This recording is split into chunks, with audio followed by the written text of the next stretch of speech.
The youth vote has incredible power. They are going to inherit this country. I think it's important that we have a government that looks like the people. And so that means in terms of race, but it also means in terms of age, millennials, Gen Z make up a third of the country, but we make up nowhere near a third of the country's government.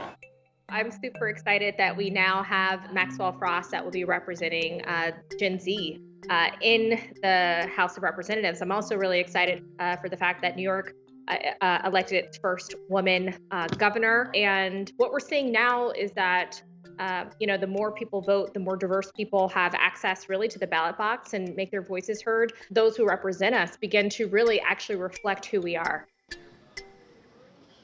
Number four here on the edge.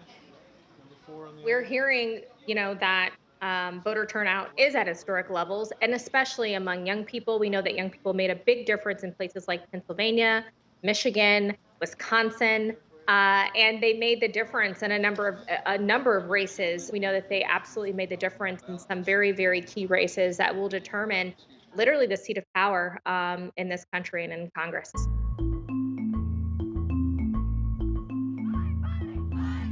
We know reproductive justice is one issue. We also know climate change is another big issue, and also criminal justice reform. We cannot forget student loan debt. All of these issues were motivating factors. And one issue that I was really excited that was a motivating factor for young people is also democracy. This was an election about all of these things, right? Our access to the rights that we deserve as Americans, but democracy was also on the ballot and still remains to be consistently on the ballot. And so that being a motivating factor is, I think, a positive aspect for me because what it tells me is that young people are thinking beyond, what's right in front of them, but they're also thinking about the future of this nation and what it looks like.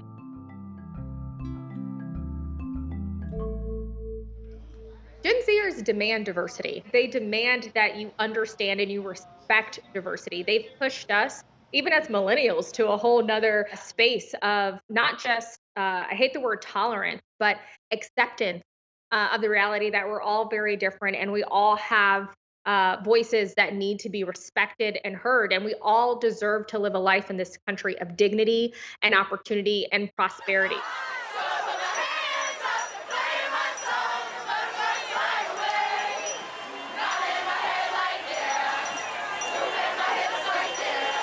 No country that leaves out young people has a future, right? So them showing up in the numbers in which they have, in which they are, I believe, going to continue to do, they're bringing hope. And at a time where, some people might feel like, wow, I woke up on election day and who I wanted to win didn't win in my state. And there could be a feeling of pessimism around that. But the bright and shining light is young people and how they have led the way and how they're going to continue to lead the way.